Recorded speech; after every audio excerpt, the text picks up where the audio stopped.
بشكر الله سبحانه وتعالى على التكريم.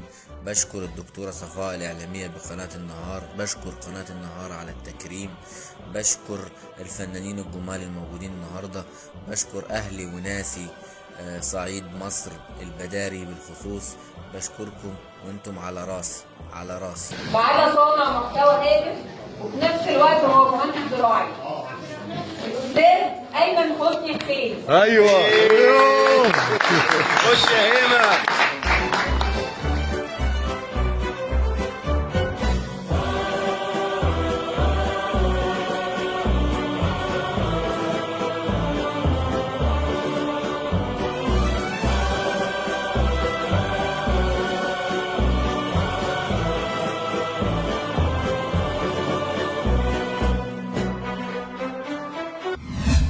عايزين من حضرتك كلمة بتوجهها كرسالة لكل عام.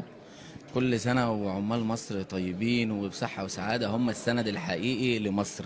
كل سنة وهم طيبين. وحضرتك طيب انت شايف تكريمك النهاردة ازاي؟